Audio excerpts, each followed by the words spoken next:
Now in today's video, we're going to go through the basics of how to use side imaging or side scan to catch more fish. And obviously we do a lot of walleye fishing here in the Midwest, but a lot of the stuff that we're going to show you and talk about, you can apply for any different type of species, whether you're bass fishing, whatever. It's a very useful tool for fishing. Now, biggest thing that I see is just when we're trying to help people learn how to use side imaging, I see three common mistakes just to start off with, just to eliminate when you're trying to utilize this technology. First thing is running clean power. Run directly to the battery with your electronics. Don't run off fuse boxes where you have several different locators running off of one fuse box, or keep your power lines, your power source away from your trolling motor cables. Just make sure that you run clean power. That's step number one. Step number two is update any software. It doesn't matter what brand you're using, these new units have updates all the time. Might be once a year, might be twice a year, 3 times a year. You'll see it pop up on the screen. Make sure that you log into Wi-Fi and update these units, because when you update the units, you're just going to get a lot better picture, and it really seems to affect side imaging. Number three, make sure that you have good transducer placement and good transducer angle. You can see here with this transducer, I think a common mistake a lot of people make is that when the boat is sitting level on the trailer, the transducer is level off the back of the boat when the boat sits level on the trailer. And when the boat sits in the water, most boats will sit more bow up. The weight of the motor will tilt that boat.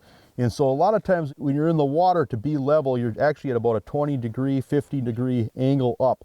That's probably a general rule of thumb, but make sure that you tilt that angle up a little bit when it's sitting level, so that way when it's in the water, this is actually more level, and then you're going to get a lot better reading when you're using side imaging.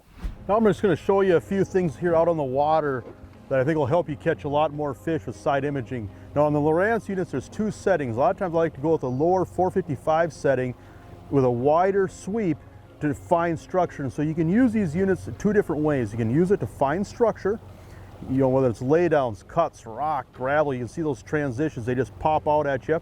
Or you can also use it to find fish. We're going to show two different ways to set these units up to do both, and just some troubleshooting tips as far as what to look for when you're trying to look for fish, what to look for when you're trying to look for structure. And so right now I've got it on the 80-foot range. Now that isn't just 80 feet to the side of the boat, you also have to consider the depth. And so right now here I'm in nearly 20 feet of water. And so realistically I'm only shooting out about 60 feet to the side. I'm on the 455 kilohertz setting. Now that isn't a good setting for looking for fish, but what it does, it gives you a big sweep when you're trying to find structure. And so a lot of times, say if you're in a reservoir and you're trying to find like an old laydown, for example, or some flooded brush or some flooded trees, or you're trying to find rock. In this particular lake here, it's a dish bowl prairie lake. There's not a lot of rock out here. And so any type of transition area, hard bottom, a lot of times those are the locations that'll focus fish.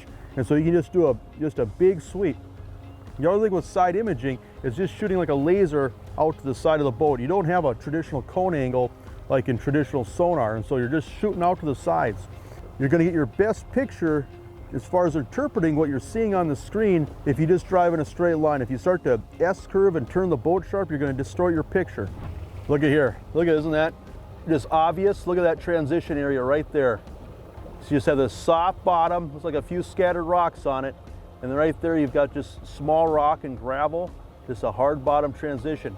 And so if you want to, you can just hit a crosshair right there and save a waypoint. That way you can go back and fish it later. And a lot of times it's going to be really difficult to see fish in rocks, but the fish will show up the best if you catch these fish over like a sand or a smoother bottom, mud bottom.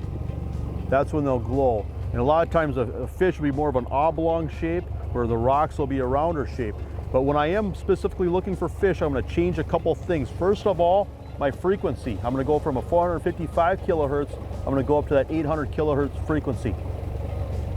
But a lot of times what I like to do as well, if I'm looking for fish, is I'll blow up the range. And if you're just starting out, what I recommend is just even doing like a 40-foot range. That way it just blows up your picture, where it's just a lot easier to interpret what you're looking at. And a lot of times you can use the shadow next to the mark to determine what that fish is doing, in the sense that fish is right on the bottom. Sometimes they don't cast much of a shadow. If the fish is up off the bottom a little bit, it seems like you'll get a little bit more of a shadow next to the fish. And basically the further away from the fish that shadow is, the higher that fish is off the bottom. Especially with bigger fish, whether it's sturgeon, muskies, paddlefish, you can actually see what type of fish it is by the shadow. The silhouette will actually tell you what kind of fish it is in a lot of cases.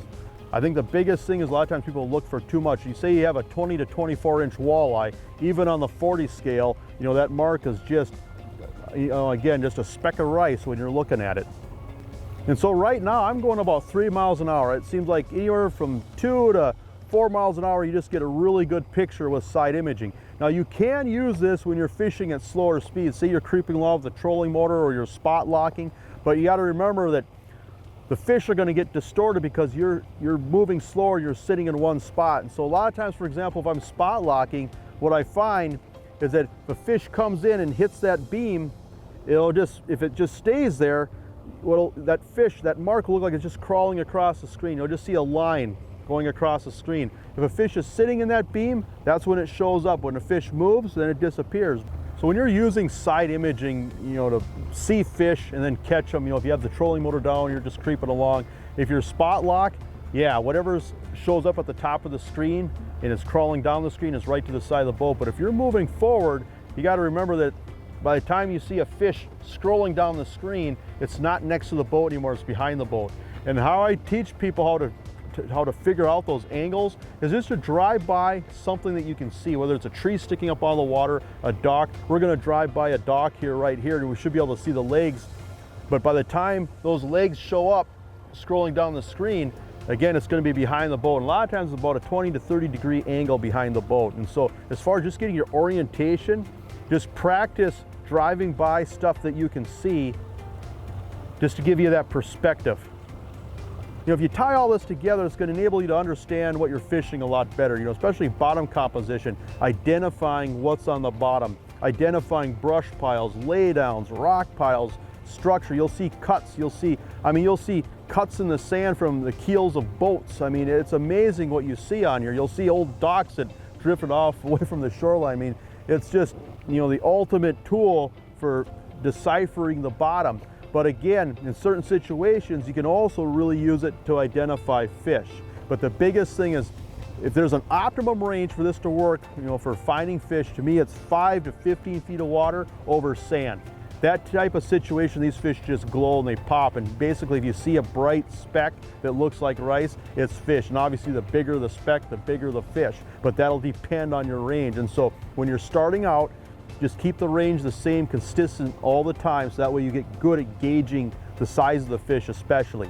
And as you get more experienced at this, then you can kick your range out to 60, 80 feet when you're looking for fish. Very useful tool. And I hope that some of this information that we've shared here today will help you use this piece of equipment to catch a lot more fish this season.